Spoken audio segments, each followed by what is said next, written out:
Prabhu, what are we doing 54 today?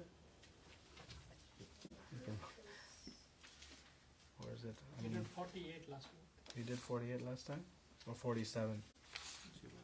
47. Okay, so 54? 54. Okay. I had some confusion. Okay, so 47. What did we discuss in verse 47? Who gets to keep the pineapples and mangoes? Krishna. Krishna? Is that what he gets to keep? The pineapples and mangoes? Belongs to him. Huh? Belongs to him. What belongs to him? All fruits. All fruits? Not just pineapples and mangoes? All fruits. Prabhuji, we did 48 last time. Mataji take 2. 48? Yeah. Okay, perfect. Mataji said 2.54 we are going to be. 5-4 today, right? Okay, perfect. Perfect. So, we have a right to perform our duty, but who is entitled to the fruits? So we often will see this. In India, you see this on billboards, right? Karmani vadikaraste. But Mahapaleshu Kadachana, they don't put. Right? Nobody puts Mahapaleshu. Maybe Safaleshu, right? Well, I want the fruits. But nobody says no fruits, right? I want the pineapples and mangoes. Not just those fruits. But the point is that Krishna says that you should do your duty, but you should renounce the fruits. Right? So, in that equation, we do the work, Krishna gets the fruits. To the untrained eye, at least, who is the winner in that scenario? We are. We are. But if you ask 100 people in the Somerset Mall, okay, you do the work and you give the fruits to Krishna, who will they say is the winner and who is the loser? They'll say that we are the loser. They'll say, we are the losers because I do the work and Krishna gets to enjoy my fruits. Right? That is the conventional wisdom. If I do the work, I should get the fruits. It's capitalism. Yeah. So, this is the conventional wisdom. But we see what conventional wisdom has gotten us. What is the state of the world in which everybody is working attached to the fruits of their labor? What is the condition of everybody in this world? Bliss, unlimited happiness, prosperity, no troubles, freedom from all fear and anxiety and stress? No. In fact, we see we are making more fruits today. One of the economists, they measure progress in society on a metric of GDP per capita. So per person, how much are we able to produce in goods? But the idea that as GDP per capita increases, we are progressing. We are advancing. Right? We are making more. We have better automation, better technology, better computers, better raw materials. We can produce more efficiently. We can ship them more efficiently with faster ships. We can drive them with faster trucks. So all this is creating efficiency, which is supposed to increase, right? So GDP per capita is this measure of this. So GDP is basically fruits. Fruits per capita, right?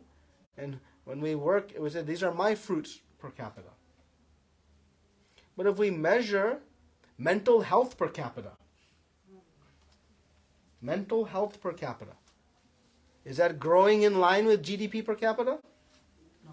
Inversely proportional. It's inversely proportional. That is actually inversely proportional.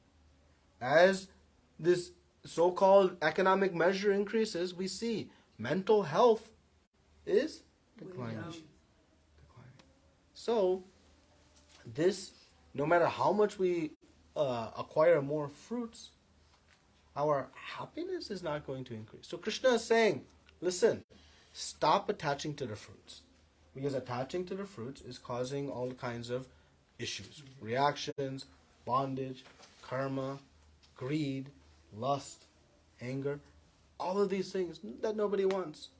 So, we detach from the fruits. So we're all ready to detach from the fruits? It's easy? It's not easy. Not easy. So, in order to know whether I should attach to the fruits or detach from the fruits, I need to know what is the result of both, right? Option A, I can attach to the fruits. Option B, I can detach.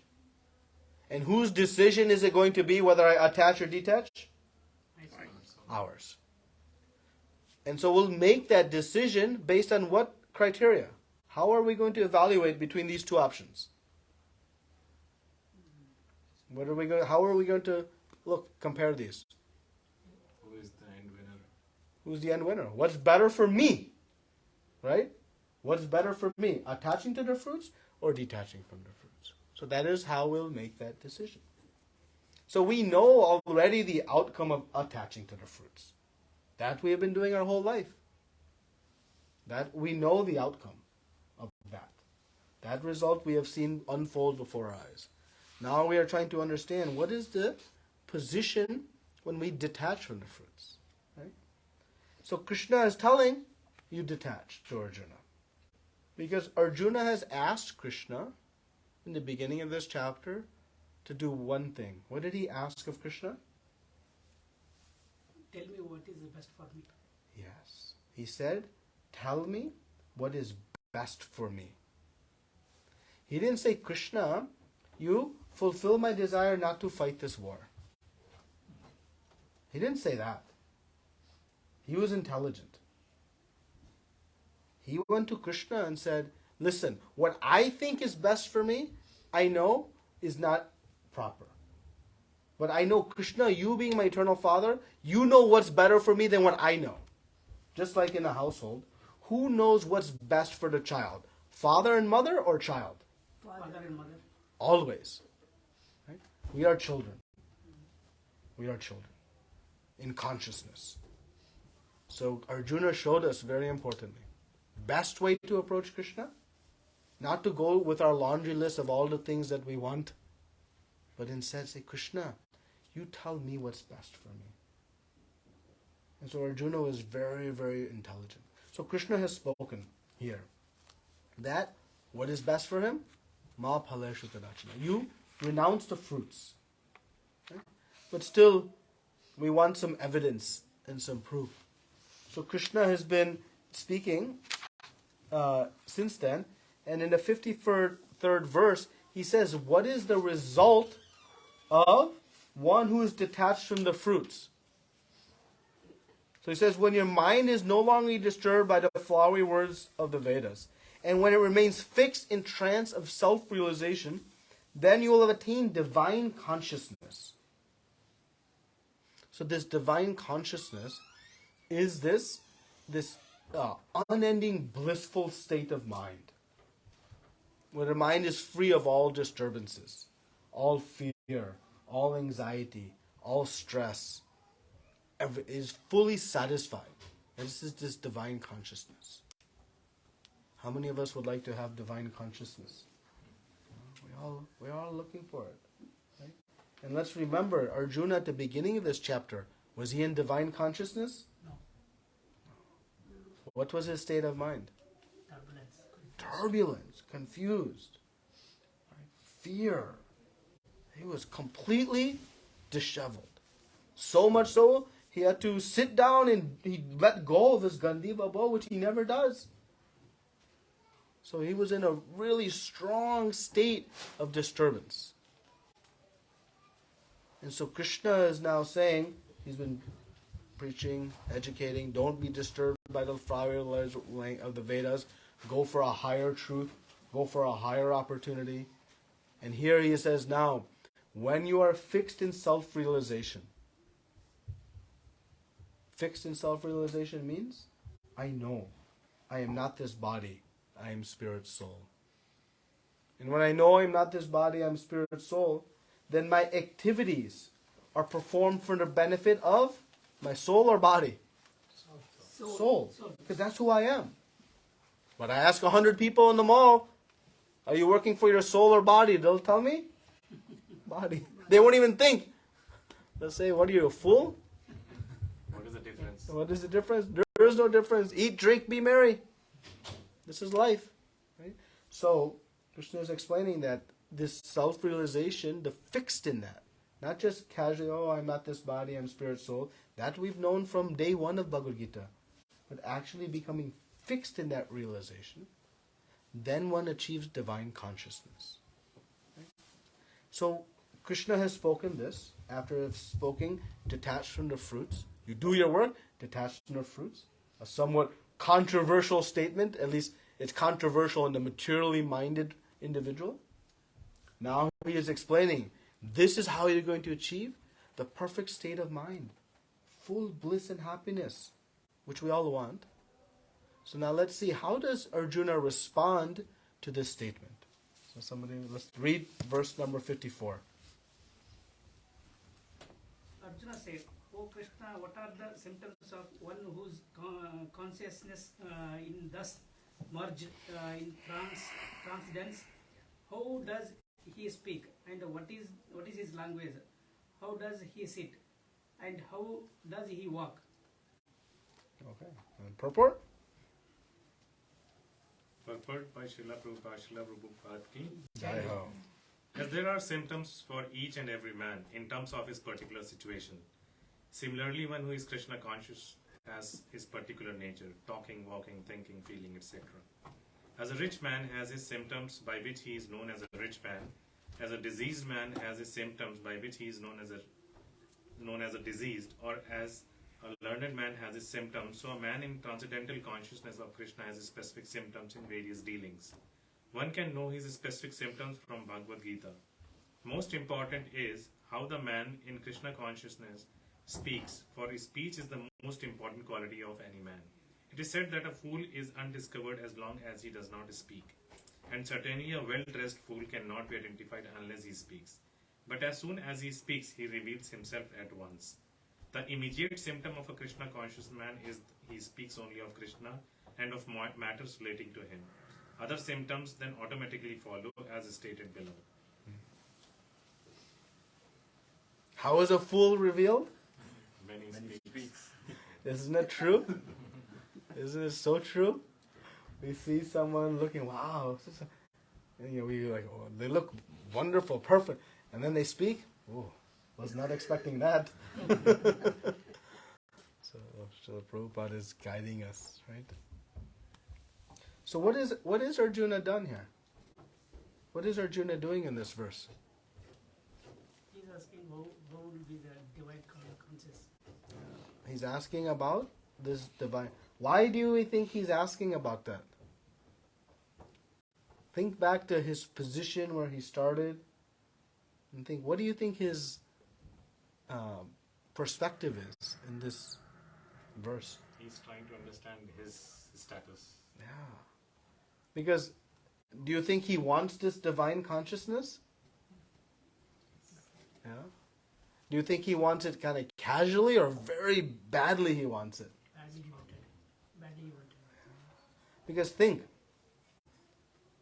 if you're in Arjuna's position, you are facing the prospect of fighting your grandfather, your guru, your cousins, your family members. The prospect of having to kill. How disturbed our consciousness would be in that type of horrific circumstance. Right?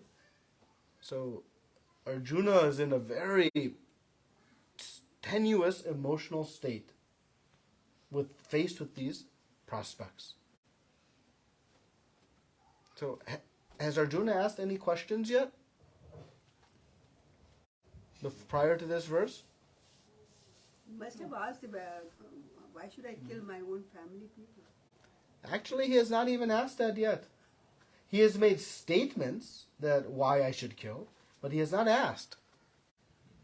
This is actually Arjuna's first questions in the whole Bhagavad Gita. And from here, he's going to ask questions. Almost every other chapter, he's going to open with questions. So, we learn one very important instruction from Arjuna in the beginning of this chapter, which is, how should we approach Krishna? Surrender. Knowing who knows best for us? Krishna. So instead of asking Krishna to sanction our desires, it's best to say, Krishna, please help me understand what your plan is for me. Because I know your plan is better than my plan. My plan is to eat ice cream every day. But I know that's not good for me, so my mother says no. So, that's the first instruction. And what's the second instruction we learn here? You have to be egoist while doing anything and forgive the fruits. Okay. But by Arjuna's actions, what are we learning? What is he doing here? Here also divine consciousness. He's asking what? Divine consciousness. How many questions he has asked here? How he speaks, how he works. How many questions he has? 4. So is Arjuna casually interested in knowing about this person? No, he really No, wants. he's He very serious. really wants to know. He's looking for details. Why? Because he wants to achieve this divine consciousness. So Arjuna is teaching us that in spiritual life is not information just to be taken at face value. We should ask and inquire in a surrendered mood, in a mood trying to learn, and we should be detailed. Because what happens when we get clear answers to our questions? Then what happens with us? Will be clear in mind. And then what's the result of being clear in mind? Then we know So, the action. We're able to do the right thing. We're able to do the right things, we know. And how do we proceed along that path? progress. Confidently. We make progress. If we have doubts, what happens? Half-hearted Mistakes. things. Many mistakes. Give up. Yeah, we give up, make mistakes, half-hearted. Right? We don't Don't make succeed. progress. So spiritual life is about clearing our doubts so that we can proceed with enthusiasm and vigor, not passivity. Tomorrow. This is a life and death situation, circumstance. But we say, tomorrow I'll do it. Right? If we're drowning in an ocean and somebody throws a life jack to us, would we say, I'll take that tomorrow? No. The tomorrow never comes. Tomorrow never comes. Because we know our circumstance. I'm drowning in this ocean. But due to the influence of Maya, I think, I'm okay. But we're also drowning in this material world when we are not fixed in self-realization. So by asking questions, we can clear our doubts so that we can practice this process with vigor, with enthusiasm, with determination. Because that's what it takes to achieve anything. Anybody achieved their, career objectives without sincerity, without vigor, without determination? No. And we faced obstacles in those pursuits. And what did we do when we faced those obstacles? We find the answers. We keep going. We find the answers. We find the answers. Because we have faith in the outcome of that endeavor. But in spiritual life, sometimes we practice and some setback comes. Oh, this must not be working. We're somewhat weak in our determination. So by asking these detailed questions, we can actually clear our doubts and become strong in practice. So Arjuna is showing us also, we should not follow blindly. We should follow on an informed basis. And so he asked these questions, right? Of course, when Krishna is speaking about divine consciousness, he lights up. Wait a minute, that's what I want. So when somebody is presenting something that we are desperate for, we want to know how to get it. Right? So thus Arjuna is asking not one question, but 4 questions. Because he wants to know in detail, is this something I want, and am I going to follow it this way? Because he's been told detach from the fruits. Right? But now he needs conviction that detaching from the fruits is going to help him achieve his goal. Understand? Detaching from the fruits, we know, at least theoretically, is good for us, but we actually don't fully know. And thus we still hold on to the fruits. How many of us held on to our pineapples and mangoes and fruits this past week? We just studied this verse, but we still attach to the fruits. Right? So Arjuna is going to ask some very clear questions to get conviction that this detachment is actually best for me. So similarly, we should follow in their footsteps. When we are told, we should chant the holy names of the Lord, we should, come to the temple and render service, we should read Srila Prabhupada's books, we should stay in association, we should understand, in detail, the why behind it, so that we can actually practice it. So let's see now what questions actually Arjuna is asking. So what's the first question Arjuna is asking? Symptoms of consciousness, transcendence. Okay. So let's watch now the layering of questions Arjuna is asking. So the first question he wants to know is, what is the symptoms of one whose consciousness is merged in transcendence? Right? What do we think he wants to know here? He wants to identify who it is. He wants to identify, right? Who is this type of person, right? And Prabhupada writes in the purport, how is a rich man identified? By symptoms, right? Why do we want to follow this rich person becomes attractive? What are we attracted to? His wealth. His wealth.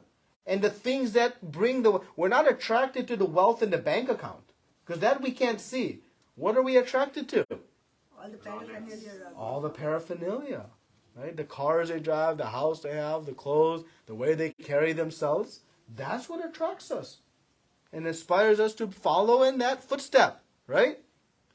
If a rich man is dressed shabbily and all their money is in the bank account, What's the point? we won't be attracted, because that's not a symptom we can understand. We don't see it. Right? So Arjuna wants to know, what is the symptoms of this person in divine consciousness? But actually our acharyas explain that the purport of this, he specifically wants to know, what are the characteristics of one who has achieved divine consciousness? Because then, if Arjuna also wants to become divine consciousness, what will he do? Follow those characteristics, right?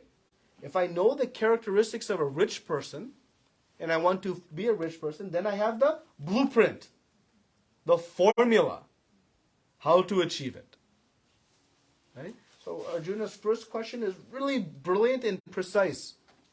Okay, what is the characteristics of this person in divine consciousness?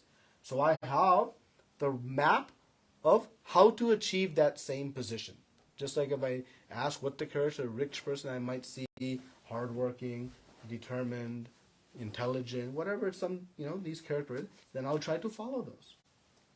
I can't just say I want to be rich. I have to know how they got there. Understand? So Arjuna's question here is very beautifully stated. First opening question. Okay?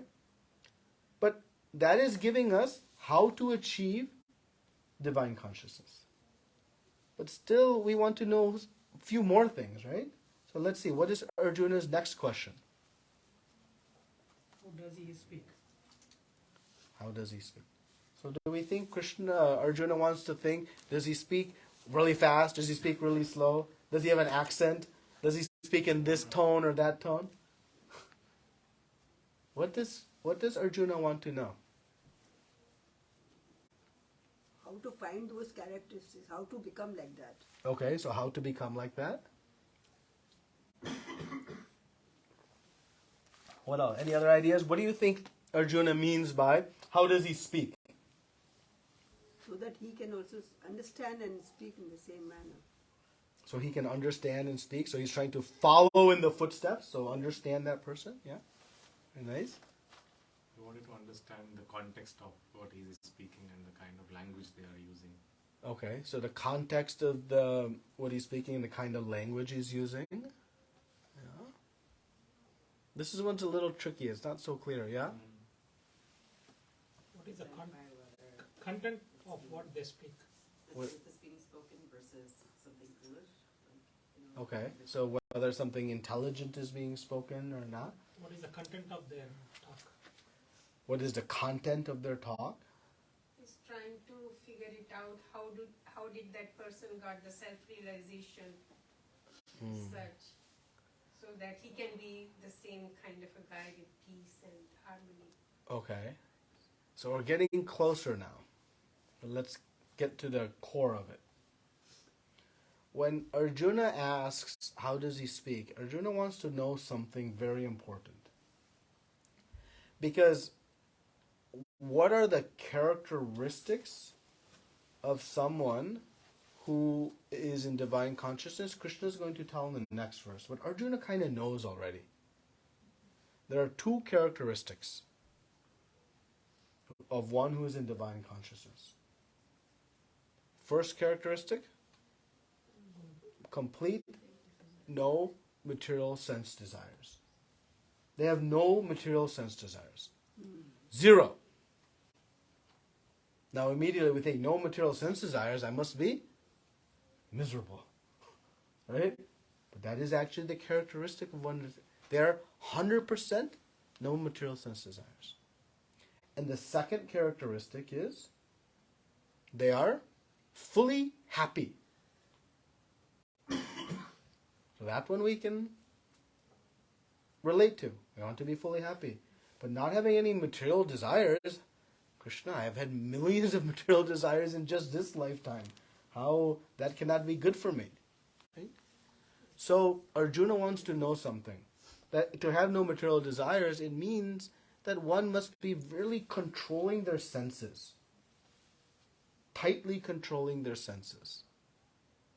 So Arjuna, in this question of how does he speak, what is his language, he wants to know, when one is controlling their senses, how are their mind and words affected by that activity? So how are they lamenting that they have to control their senses and they're unhappy because they had to give up their material desires? Or are they exquisitely happy, gravitating to a higher taste, that they have completely forgotten these lesser desires? So how are their...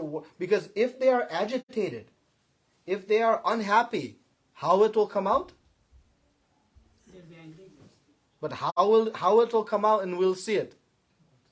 Through their words. Action and speech. Through their actions and speech. Right? How is a fool discovered? In speech. So if someone is agitated because they are controlling their senses, restricting their senses, then it will come out in the way they speak and their mind. So Arjuna wants to know, how is the mind and words affected when one has reached this divine consciousness? So he understood the characteristics, but now he wants to prove that this is going to be the best outcome. So very detailed question that Arjuna is asking. Okay? Then, what's the next question? How does he sit? So does Arjuna want to know, is he sitting in lotus pose? Is he sitting in this pose, that pose, lying down? Is that what he wants to know? No, of course not. Right? So what is the purport? What does he mean by how does he sit? The posture of a person tells a lot of things. Okay, so how they carry themselves, you can see. Right? Are they walking confidently? Are they... So maybe... What is the state of their mind when they are sitting? Okay, so what is the state of their mind when they are sitting? I think, getting very close. Expression on the face. What's the expression, right? We wear our emotions sometimes, so we say on our sleeves, because people can read whether somebody is angry or not, or whatnot. So what Arjuna is saying here, How does he sit? Very close. He says, what is the mentality of a person who is fixed in divine consciousness and has restricted their senses? So what is the mentality of that person? Right? Are they at peace? Are they agitated and hankering for something? Are they, short? Are they what is the mentality of that person? Right? Because Arjuna has heard divine consciousness, but he wants deeper evidence that this is what he wants to pursue. Because if we say, let's pursue devotional life, I have to have details of what's the result of that. So Arjuna doesn't want to know just, you'll be happy.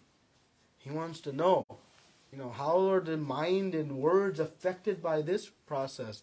How is the mentality affected by this process? Right? And then the final question, what does he ask?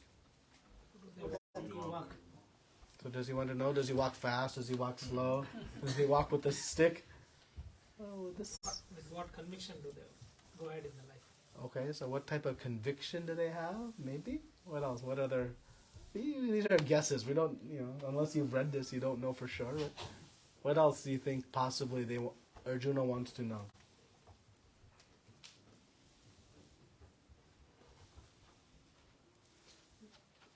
So, when you... Basically, he wants to know what the state of mind that person would be who has the divine consciousness. Okay, state of mind. So we can say maybe a little bit that came from how does he sit, right? What is his mentality? So when we come to Krishna consciousness, right, we naturally gravitate to certain activities. And we also lose attraction for other activities, right? Anybody has had that experience in their journey of Krishna consciousness? I used to do certain activities and now I don't. So certainly, you have some friends who are continuing to engage in those activities that we used to engage in. And now we have slowly or quickly, whatever our pace is, stopped engaging in those activities. And those friends always ask one question of us. You don't eat this, you don't drink this, you don't watch this, and they ask, what is the next question they ask? How do you have fun? What do you do? What do you do? What is the point of living if you're not, eating and drinking and what do you do? Right? So Arjuna wants to know, wait a minute, what am I going to do if I am in divine consciousness? What are the activities of one in divine consciousness? So that he can clearly understand, is this the path I want to follow or not? Because Krishna is going to give all the answers, but then it's going to be Arjuna's choice, but in reality all of our choice to whether follow or not. So Arjuna wants to know, what are the characteristics of this person?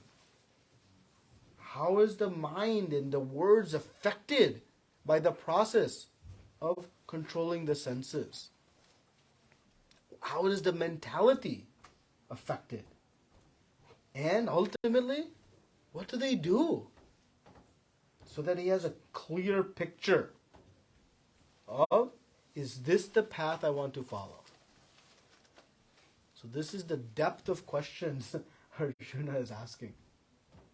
So we understand that devotional life, it's not meant to take kind of ceremoniously or ritualistically, just doing because.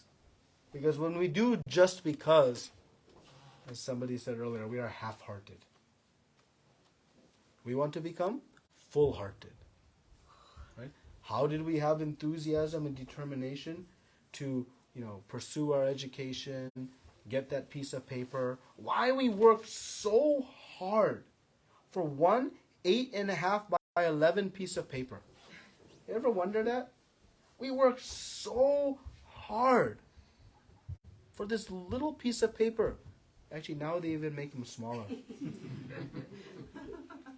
But why do we work? I mean, years and years of struggle and stress and hard effort and all this effort. Why? To get success in life. What? Yeah, so to get success in life, so I have faith in something, right? What do I have faith in? Faith in That knowledge. that paper will give me. What is that paper going to give me? Materialists. No, next thing. Job. It's going to give me a job. So I work for that paper to get the job. But the job's going to give me bliss? No. What is the job going to get me? Money. Money. And what is the money going to get me? Happiness. My desires. Happiness. Right? So we have full conviction of this link between A on this exam will lead to A in this class, which will lead to good entrance to university, which will lead to this paper. This paper will lead to this job. This job will lead to this income, and this income will lead to. My desires. All desires. And it happens. That's what we get. Good family. So this is the linkage, right? And that's why we so determined. But we know in reality what the outcome of that is. But if we understand in that same degree of detail, what is the result of practicing a spiritually centered life in which we are detached from the fruits and that we are surrendered to Krishna in all circumstances, then whatever obstacles we face, the obstacles we face in spiritual life, they're no more significant than the obstacles we face in pursuing our education and pursuing our career. But we are able to overcome those obstacles in our material endeavors because of faith in the outcome. So why we're not able to overcome those similar obstacles in our spiritual life? Lack of faith in the outcome. So Arjuna wants detailed questions to help build our faith so that we can pursue and progress confidently. So that is. So Krishna is now going to take the rest of the chapter to answer these questions. These 4 questions Krishna will answer over the remaining 19 verses in detail. And the one main theme, if you want to find happiness, you have to control your senses. Simple. If you don't, you won't find happiness. And that's as counterintuitive in conventional wisdom as doing the work and detaching from the fruits. But that is the reality. Until one comes to control the senses, one will not find peace and happiness. And so that is what Krishna is going to explain in the critical juncture of finding this divine consciousness. Any comments, questions on today's verse?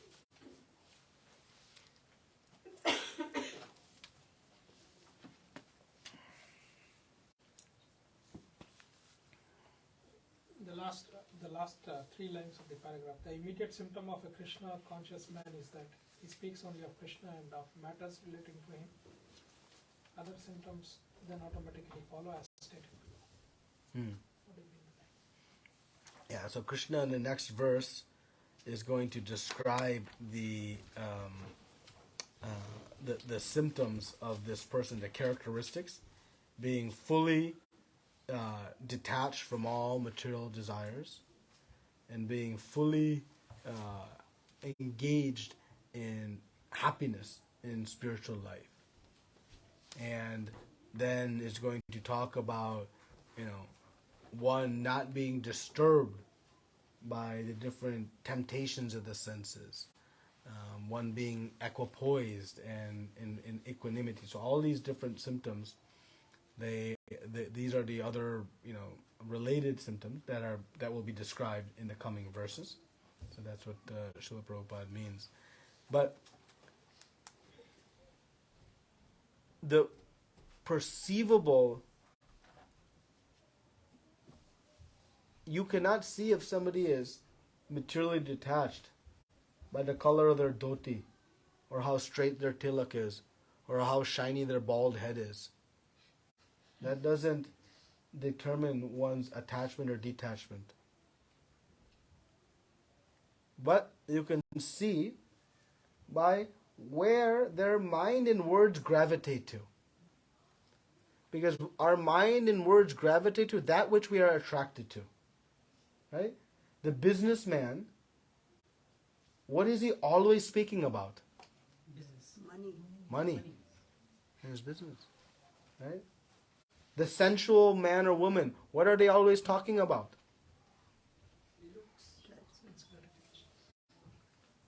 So what do we think the Krishna conscious person is always talking about? Because that is what they're attracted to. Right? So we speak and we think about the things that we are attracted to. So one can gauge one's progress in devotional service by that. And in this regard, there was once, great story of, you must have all heard this, of Pundarik Vidyanidhi. So Gadadhar Pandit, one of the associates of Chaitanya Mahaprabhu, he was told that you take initiation from this Pundarik Vidyanidhi. So he went to go see him. He's thinking, Guru, right? And when he enters, he sees this Pundarik Vidyanidhi. And he is sitting on a royal, red, luxurious couch. And he's sitting very royally, in a kind of a kingly-like manner. And he has this brass spittoon that he is spitting betel nut into. And then, this materially attached person I'm supposed to take initiation from. So, understanding the mood, one of the associates who took Gadadhar Pandit there, he started to recite some verses from Srimad Bhagavatam. Beautiful verses describing the glories and beauty of Krishna. And Gadadhar Pandit, Pundarik Vidyanidhi went into ecstasy. And he began jumping and crying, and he was knocking things over. And he went into ecstasy. And then Gadadhar Pandit understood, this is the consciousness. So externally we may observe, this person is materially attached. Or we may even observe the opposite. This person is very renounced. That doesn't define what's in the heart. It will come out. It will come out through the state of our mind and our words. So this is the how we should understand this symptoms very, very clearly. Let us not try to understand by some external. But anyway, so that's a little bit longer answer to your question about why Prabhupada is focusing on this symptom of speech, because we'll ultimately speak about that which we are attracted to. Any other questions or comments? I have a question. Yeah. So, we have to, since in the Krishna consciousness, basically you say that we need to see and we to hear, be careful what we hear also, because those are impressions which we are making in our minds. Now, if we do so, how practical it is in our day-to-day life when we need to be aware of the things around us, the news around us.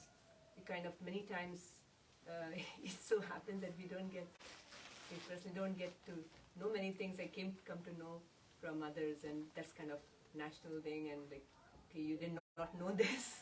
Yeah, so yeah. basic stuff. So how do you make a balance of that? And what Yeah. about that? Yeah. So, it's a fine line, but it's a clear line. And the line is that in order to perform our various duties, if such information is required and essential, we should acquire it. If you see Srila Prabhupada was keenly aware of all the political situations that were taking place in the world.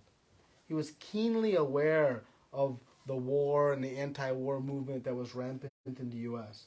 He was keenly aware of the economic situations, and even in the inflationary environment in the 70s, and he was keenly aware of all of that. Why? Because in his preaching efforts, he has to demonstrate that this knowledge he's giving is practical in today's reality. Right? So he would study. Even with his disciples, he would ask them that you speak on Socrates' philosophy. You speak on all these great philosophers who are revered in the world. He wanted to hear so that he could counter those and explain in that context. So he wasn't learning to satisfy his curiosity. He was learning to be able to increase his service to Krishna. Right? So in that regard, in our job, I can give my own personal life. I read the Wall Street Journal almost every day. It's an important part of my job. I have to be aware of what's happening in the business world. So I read it. But I have to be disciplined that I'm not going to the point where I'm, reading for my own sense of, enjoyment and attachment, right? So we have to be a little bit, mindful of that. So there's a practical reality. And so, acquiring information that's needed for us, even in our preaching efforts. If we become aloof of what's happening in the world around us, we'll not be able to relate and connect to people's realities and help present the philosophy in a way that addresses this immediate circumstances. Right? So, and we see this in all the practical realms. But it takes some discipline, because you can get down into a hole. So we just have to keep asking myself, am I doing this because I, need it, or because I want to? Right? Stop at the need when it comes to those types of things. Right? So that's how you can, but it takes a little bit of discipline in that regard. And sometimes it's helpful to have somebody ask it the question, are you sure you're doing it because you need to or you want to? Right? But balance that need and want. Right? You don't need to go to the movie theater and watch the next Bollywood film to be able to speak about that movie at the next social party. Right? That's a want in reality. Yes? Now, Krishna says that karm kiye ja, phal ki chinta mat kar. But we as human beings, just normal human beings, we've been brought down to the earth, and it's not possible for us ki phal ki chinta nahi kare. How will we run our family? We do the job, and why do we do the job? We get the money so that we can run the family, and we cannot detach ourselves from the fruits. It is needed for the well-being of our life on earth. So how do we do we really believe that? I mean, I don't know. Yeah, it's contradictory. Contradictions are there. Yeah, so these are the kind of questions we have to ask, actually, because until we clear them in our mind, we'll be left saying this is impractical, right? So we have to understand what it means to detach from the fruits. So detaching from the fruits, does that mean that I go to the office, the paycheck comes, and I put it in the trash? That's not detaching from the fruits. Detaching from the fruits also isn't, I go to the office, the paycheck comes, and I put it in the hundi in the temple, and I am left hungry. That's not detachment from the fruits. That's called Falgu Vairagya. What is Yukta Vairagya? This Yukta Vairagya, Anashakta Vishayam Yatharam Upanjate, Nirbandha Krishna Sambandha, Yuktam Vairagya Uchyate. We have to learn what is real Vairagya, renunciation. Real detachment from fruits means I use those fruits knowing where they came from. Who gave me the intelligence to be able to go to where my place of work is, generate the income? Where it came from.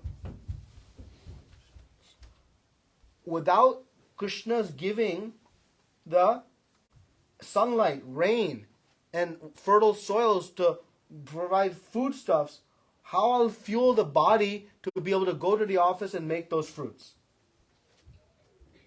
Without Krishna giving me even the oxygen to breathe, how I'll go and make those fruits? So we should understand, are we really making those fruits? We are under ultimate dependence of Krishna and all his resources. Just like if I come into this house and I go into the kitchen and I make a nice meal. Now, who is entitled to eat that meal? Owner of this house. Owner of the house. Why? Because we are using his resources. We're using everything from their house to make. So if I go and eat that meal by myself and ignore the owners of the house, how they'll feel? These kick out. Now, if I make this meal and I offer to the owners, what they'll do? Eat it all and leave me behind? So they will first offer us. But we have to understand, whatever fruits I'm making in this world, I came into this world with nothing. We say not even the shirt on our back. And I'm going to leave this world with? Nothing. Not taking anything. So between point A and point B, whatever I'm calling mine is borrowed. It is Krishna's, ultimately. So, in manufacturing the fruits, I understand that Krishna is the enabler of this. Yes, I have to do my part. I have to do my effort. I have to do my ability. But that alone is not sufficient. It has to come through Krishna's blessings. I'll give you an example. The farmer. The farmer has to cultivate the fields and plant the seeds nicely. Is that sufficient to grow the crop? No. What is needed? Sunlight and rain. If sunlight and rain don't come, no matter how much effort the farmer puts, will any crop grow? No. Now, if the farmer says, you know what? I need the sunlight and rain to grow, I'm not going to do anything. And when the sunlight and rain comes, what crops will grow? Nothing. Nothing. So we have to do our part. We have to do our part. But let us not be fooled thinking, I am creating these fruits. They are coming by the mercy of Krishna. But because they're coming on the mercy of Krishna, don't think, oh, he'll do everything, and I'd just be lazy. No, we have to do our part. So when we make the fruits, detachment means, what does Yukta Vairagya mean? It means I use the fruits in Krishna's service. Now, what is Krishna's service? Maintaining my family is also part of Krishna's service. Because whose children are they, ultimately? Krishna children. Krishna's children. So when I maintain my home as Krishna's home. He's given the ability to make. So this is Krishna's home. Yes, I still live under it and need shelter. But I don't foolishly think this is my home. So my consciousness is, I am maintaining this house that is Krishna's house. I am maintaining my family because it is Krishna's family. Yes, I have been given responsibility of that. If I neglect my family and go, quote unquote, to serve Krishna, is that going to please Krishna? No. That's not going to please Krishna. So if I detach from the fruits and leave my family left without sufficient, no, that's not going to work. But the other side, we also have to understand. If all I'm doing in maintaining my family is teaching them how to eat, sleep, mate, and defend, am I doing anything good for them? No. Because all I'm going to do is get them to attach to their fruits and create more karmic reactions and more difficulties in this world. So I want the best for my family. Anybody doesn't? So it is our responsibility to know what is best. And what is best is what we are hearing here that Arjuna is trying to understand. How to live a Krishna conscious centered life. So detaching from the fruits means I use the fruits in service to Krishna. In a way that makes my whole family together in spiritual life. That's the practical.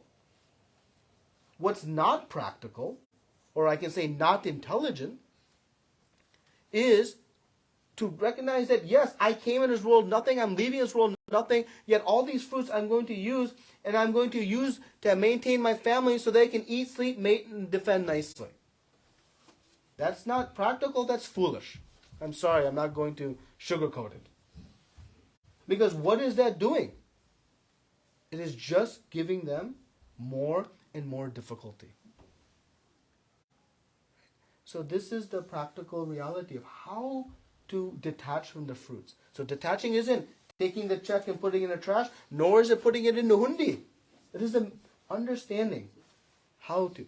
Now, when I say, I make Krishna the center of my home, I say this all the time. We don't find the middle of our floor plan and put Krishna there and say he's the center of our home. No. Center of the home means here and here. Our consciousness. That this is Krishna's house. And that he is the primary person. So when we cook some foodstuffs in the house, who eats first? Krishna eats first. He's provided them. And then we eat. But when Krishna eats, are we left behind hungry? Ever? No, never. Anybody has left a Krishna program hungry? No. Never. That is Krishna's service, right? So this is it's a great question, because that idea sometimes takes us to another idea, which is, I have to do my material duties and my spiritual duties. There's no such thing. You have to pick. But doing spiritual duties doesn't mean you neglect that this is a body. I have to maintain this body. But why am I maintaining this body? Because it's a vehicle to serve Krishna. So I care for this body. Exercise it, feed it good things, take care of it. I don't obsess over it, but I have to maintain it because it's a vehicle to serve Krishna. Right? So that is everything comes into our spiritual boat of activities. But we have to learn how to apply it through Shastra and Guru. The application. A follow-up question with this. God, in fact, whatever we have has been given by God only, by Krishna. Now, you said that we should, whatever we eat, we should offer Krishna. But sir, who are we to offer Krishna anything?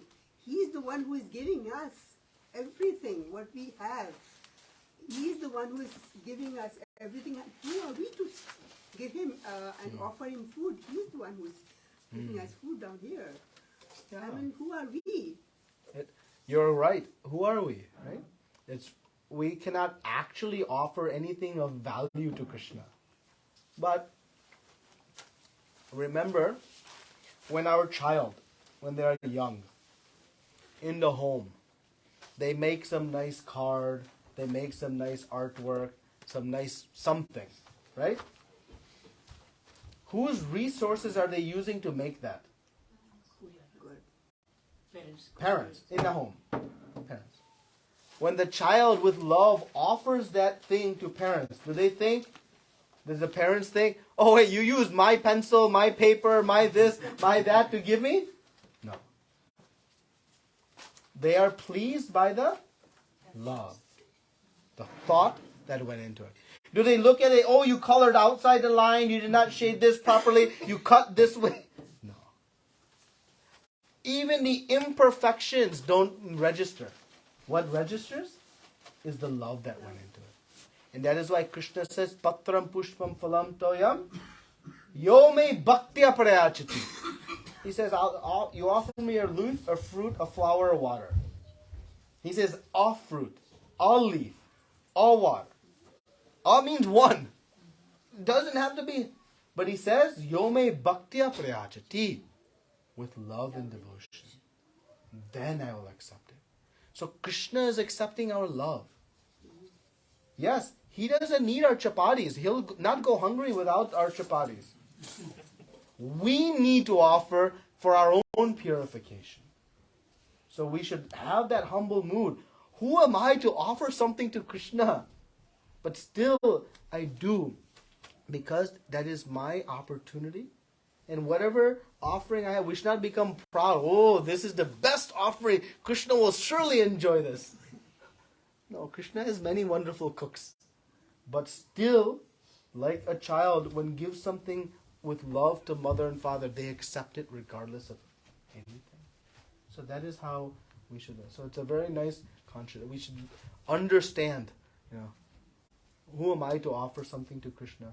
But still, I know He's given everything. I first give it to Krishna. Then I take. Thank you. Okay? Yeah, thank you. Any other nice questions? Okay. So just spend 2 minutes, 5 minutes maybe talking about Akshaya Tritiya, okay? Oh, it's 8:20. So anyway, we'll spend a few minutes. So tomorrow is a very auspicious Akshaya Tritiya day. It's a very auspicious day, one that we celebrate as a great time to begin, devotional service, to do something new and enhanced in our devotional service. It brings eternal and unending benefits. There are many indicators of the auspiciousness of this day. So many beautiful pastimes took place on this day. On this day, Mother Ganga descended from the spiritual world to the material planets. Lord Parshuramji appeared on this Akshaya Tritiya day. The Srila Vyasadeva began writing the Mahabharata on this day. We know Sudama Brahmana went to Krishna, and what could he offer Krishna? Something opulent, something beautiful, something nice. Chipped rice. Not even that. Broken chipped rice. Somo he didn't even want to offer, but Krishna knew, and he took it from his hands and said, "Don't be a thief. Give me this wonderful offering you're holding back from me." And how Krishna reciprocated with that offering? He went back home and didn't even recognize, where am I? I'm lost. He put a GPS in Google Maps and he said, wait a minute, I'm here. What happened? I'm still lost. That's how Krishna reciprocates. So many other, this is actually the day, you may know, that the devotees in Jagannath Puri on Akshaya Tritiya, they begin making the carts for Lord Jagannath, Lord Balaram and Mother Subhadra for the Rath Yatra. That starts on Akshaya Tritiya day. Also, this is the day that Madhavendra Puri applied Chandan to Shirchor Gopinath in Remuna. And thus you'll see in many of our temples, starting in Vrindavan, Mayapur, they'll have Chandan Yatra for the next 21 days. And they apply Chandan to the deities. So full darshan you'll see now for the next 21 days is all with Chandan. It's so sweet. And all of you have received some of that Chandan from Chandan Yatra. So this year you'll also receive some. I'll be going to Vrindavan next week. So I'll bring some back. So we'll have again this year. But anyway, so many auspicious days. Things happen. So there are things that we can do. Two things primarily. This is the day that we start increasing our chanting. It is the opportunity for us to make some forward step in our chanting. And you can increase, if you have not yet reached 16 rounds, you increase in quantity. If you are chanting 16 rounds already, you increase in quality. But take some step to increase your chanting. First in quantity, and then in quality. But tomorrow is the auspicious day to start this process. So you make some commitment and you see the benefit of that. And the second way we know is that many pious persons, they commence some charity in this Akshay Tritiya day. It is a very auspicious day to commence charity. And actually, as grihastas, as working folks earning income, it is our great opportunity to offer charity to the Supreme Lord. Yes, He does not need our money. We need the process of renouncing some of the fruits of our labor for our purification. But as Krishna explains, there is charity in the different modes. There's charity in the mode of ignorance, charity in the mode of passion, charity in the mode of goodness, and then there's charity in the mode of pure goodness. So we should be, thoughtful and knowledgeable.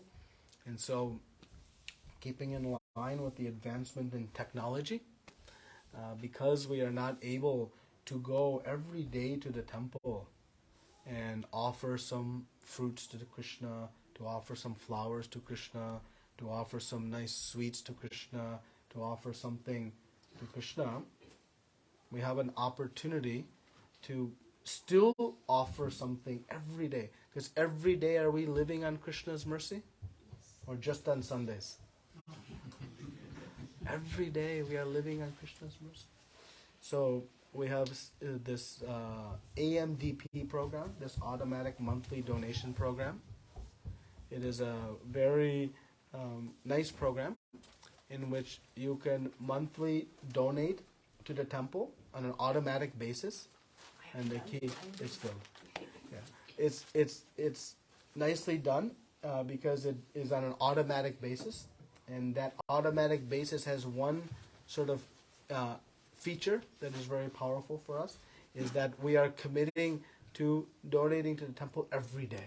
So every day we get a portion of those benefits of all the offerings that are done, all the garlands that are offered, all the artics that are offered, because we are not able to physically go due to grihasta limitations.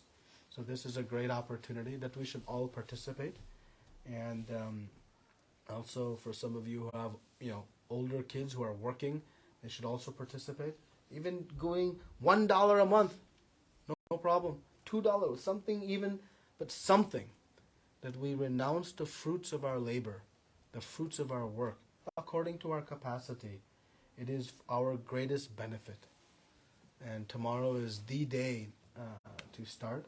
So I'll post in our group a link in which you can sign up for this AMDP program. If you're already participating, you can also think about increasing your contribution, whatever it may be.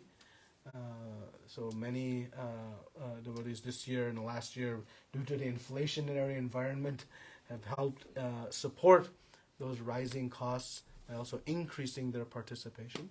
So there's an opportunity for all of us to participate in this tomorrow. Already in the program, great. If you're new to the program, great, and participate. So that is another wonderful way in this AMDP program. So this is how we use sort of technology and modern economic functions in a way to facilitate our spiritual life. So please consider those two things: increasing our chanting and doing some charity to the temple. Is very, very, both are very, very auspicious for us and can begin tomorrow. Okay? So thank you very much. Srila Prabhupada ki jai. Ananta Koti Vaishnavinda ki